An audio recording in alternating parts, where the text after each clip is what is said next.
কখনো রাম মন্দির, কখনো দক্ষিণেশ্বর।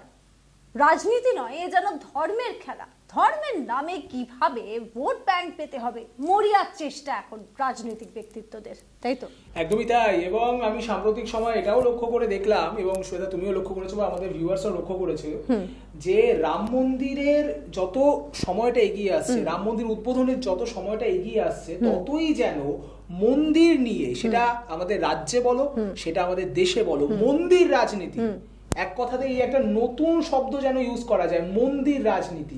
কে কত বড় মন্দির তৈরি করেছে, কার মন্দির কতটা বড়, পুরীর জগন্নাথ মন্দির বড় নাকি দীঘায় নবনির্মিত জগন্নাথ মন্দির বড়, কটা মন্দির করেছেন বছরে, এই তুলনাগুলো যেন আরো বেশি করে আসছে। একটা কথা বলুন তো ভিউয়ার্স, কখনো আপনাদের মনে হয় না যে রাজনৈতিক ব্যক্তিত্বরা এই যে কটা মন্দির, কটা গির্জা কি হয়েছে সেটা না গুনিয়ে যদি একটু কাজের খতিয়ান দিত, তাহলে অনেক বেশি ভালো হতো। যে এক বছরে আমরা এতগুলো কাজ করেছি, এক বছরে আমরা এতগুলো চাকরি করেছি, এক বছরে আমরা এই মানুষের এই সমস্যার সমাধান করেছি। হয়তো কাজ হচ্ছে, আমরা বলছি না, তবে কেন ধর্মকে বারবার হাতিয়ার করতে হচ্ছে ভারতবর্ষের রাজনৈতিক ব্যক্তিত্বদের? একটা বড় প্রশ্ন কিন্তু বিবেক এখানে। ঠিক সেই প্রশ্নই করেছেন পুরীর শঙ্করাচার্য। তিনি কিন্তু বারংবার বলছেন যে রাজনীতিবিদদের কাজ নয় কোনো প্রাণ প্রতিষ্ঠার সুযোগ তোলা বা প্রাণ প্রতিষ্ঠার কাজ করা, রাজনীতি বা রাজার কাজ রাজ্য শাসন করা, আর পুরোহিত বা ধর্মযাজক বা ধর্মের সাথে যারা যুক্ত তাদের কাজ ধর্ম পরিচালনা করা। রাজনীতি আর ধর্মকে যদি একসাথে গুলিয়ে ফেলা হয় তাহলেই মুশকিল। কথাটা খুব একটা অবাস্তব বা খুব একটা বিরোধিতা করে বলা এমনটাও কিন্তু নয়। একদমই তাই। আর দেখো বিবেক, ভোট ব্যাংক যদি ভরাতে হয়, আমরা কি দেখেছি? ইস্তেহার দেখেছি। ভোটের আগে আমরা ইস্তেহার দেখি যে কোন দল কি কাজ করেছে, সেই ইস্তেহার। তবে এবার যেন মনে হচ্ছে যে যদি স্বচ্ছ একটা ইস্তেহার হয়, তাহলে তৃণমূল কংগ্রেস বলবে এই এই এই মন্দির করেছি, এই গির্জা করেছি, বিজেপি বলবে এতগুলো মন্দির করেছি, রাম মন্দির ইস্যু অবশ্যই থাকবে। এটা কি ইস্তেহারে কি এরকম হওয়ার কথা? এবং এমনকি সামান্য একটি মেট্রো রেলের বিজ্ঞপ্তি, তাতে বলা হচ্ছে যে মেট্রো রেল, সেই মেট্রো রেলের কাজের জন্য দক্ষিণেশ্বর মন্দিরের স্কাইওয়াক, সেই স্কাইওয়াকটা সরাতে হবে। খুব ভালো কথা, সেটা সরাতে পারেন বা না পারেন সেটা অন্য বিতর্ক, কিন্তু তাতেও কোথাও না কোথাও গিয়ে কোন মন্দির করা হয়েছে, কি কি মন্দির করেছি তার খতিয়ান দিচ্ছেন কে? মুখ্যমন্ত্রী মমতা বন্দ্যোপাধ্যায়। কোথাও একটা ভিউয়ার্স বারবার কিন্তু আমাদের যে রাজ্যের বলুন বা আমাদের দেশবাসী সকলের মনে, আপনাদের মনে, আপনাদের সঙ্গে আমরা যখন বারবার কথা বলেছি, আপনারা বারবার একটা দিক তুলে দিয়েছেন যে রাজনীতিটা যেন একেবারে আমাদের দেশে অন্য মানের হয়ে যাচ্ছে, নিম্ন মানের। এরকমই কিন্তু আপনাদের কথা অনেক সময় আমরা আপনাদের মুখে এই কথা শুনতে পেরেছি। তবে এই যে লোকসভা নির্বাচন বিবেক যত কাছে আসছে, তত যেন মন্দির, মসজিদ, গির্জার যে খতিয়ান কে কটা করেছে, সেই বিষয়গুলো কিন্তু অনেক সামনে। মানে ভোট ব্যাংক ভরাতে এখন মানে রাজনৈতিক দলগুলি এতটাই মরিয়া বা এতটাই আমি বলবো দুর্বল কাজের ক্ষেত্রে যে তাদেরকে ধর্মের পিছনে আড়ালে একটা সাহায্য নিতে হচ্ছে। দেখো, এক্ষেত্রে আমরা ইতিহাস লক্ষ্য করলে দেখবো যে এই যে মন্দির রাজনীতি বা ধর্ম বা আরো ভালোভাবে বলে হিন্দুত্বের রাজনীতি, এটা অনেকে অভিযোগ করেন যে বিজেপি, ভারতীয় জনতা পার্টি, তারাই প্রথম ভারতের রাজনীতিতে এরা আমদানি করে, এবং অবভিয়াসলি রাম মন্দিরকে ঘিরেই সেই রাজনীতি বরাবর আবর্তিত হয়েছে।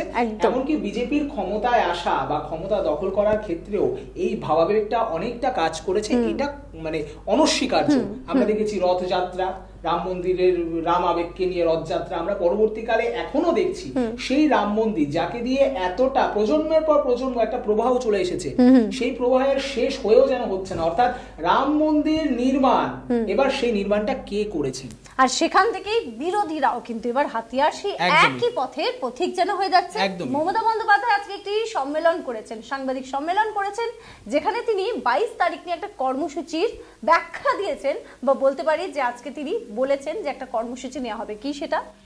দেখো, 22শে জানুয়ারি আমরা সবাই জানি রাম মন্দিরের সেদিন উদ্বোধন, রামলালার প্রাণ প্রতিষ্ঠা করবেন কে? প্রধানমন্ত্রী নরেন্দ্র মোদী। এবং বিভিন্ন রাজনীতিবিদ, বিভিন্ন দলের রাজনীতিবিদদের তাদের নিমন্ত্রণ করা হয়েছে।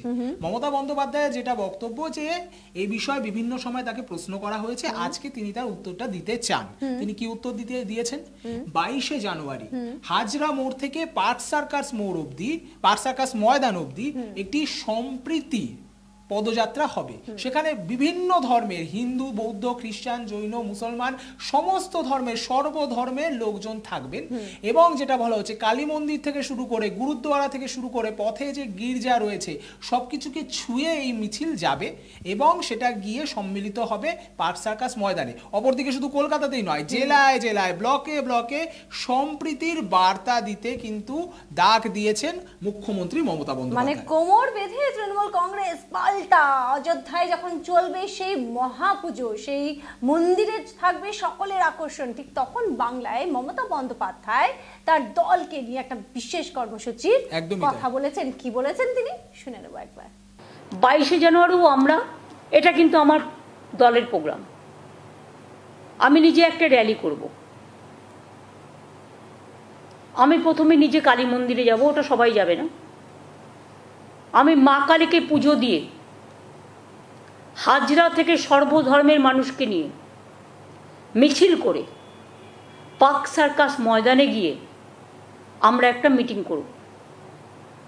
মা কালীকে ছুঁয়ে মন্দির, মসজিদ, গুরুদ্বারা, ওখানে অনেক গির্জাও আছে, সব কিছুকে ছুঁয়ে সব ধর্মের মানুষকে নিয়ে আমরা একটা র্যালি করব এবং আমি তৃণমূল কংগ্রেসের পক্ষ থেকে এই র্যালিটা করব। তাহলে পাল্টা অযোধ্যার পাল্টা মিছিল হবে কোথায়? আমাদের রাজ্যে, তাই তো? একদমই তাই। এবং শুধু অযোধ্যার পাল্টা মিছিল তাই নয়, রীতিমতো এখন বঙ্গের শাসক দল যে ব্যাপারটাতে সব থেকে বেশি কোণঠাসা হয়ে রয়েছে সেটা হলো দুর্নীতি। একদম। এবং এই দুর্নীতি নিয়ে কিন্তু মমতা ব্যানার্জির একেবারে শটান বক্তব্য, একদম সোজা সাপটা বক্তব্য, হাতের 5টা আঙুল সমান হয় না, আজকেই বলেছেন একদমই। এবং প্রকারান্তরে কোথাও গিয়ে কি তিনি তাহলে স্বীকার করেই নিচ্ছেন যে দুর্নীতি তাহলে হয়েছে? যে মমতা ব্যানার্জি বারংবার বলেছেন, আমরা দেখেছি কিছুদিন আগেও বলেছেন, ইডি নাম না করে ইডিকে ইঁদুর, সিবিআই কে চামচিকে, তারা ঘরের টাকা নিয়ে যাচ্ছে, কষ্ট করে অর্জিত টাকা নিয়ে যাচ্ছে।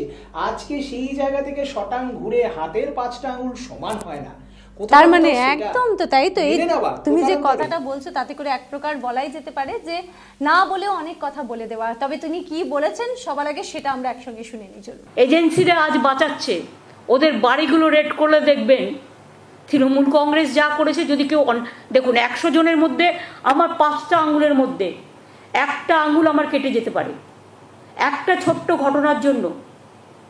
নিশ্চয়ই সবাই খারাপ নয়।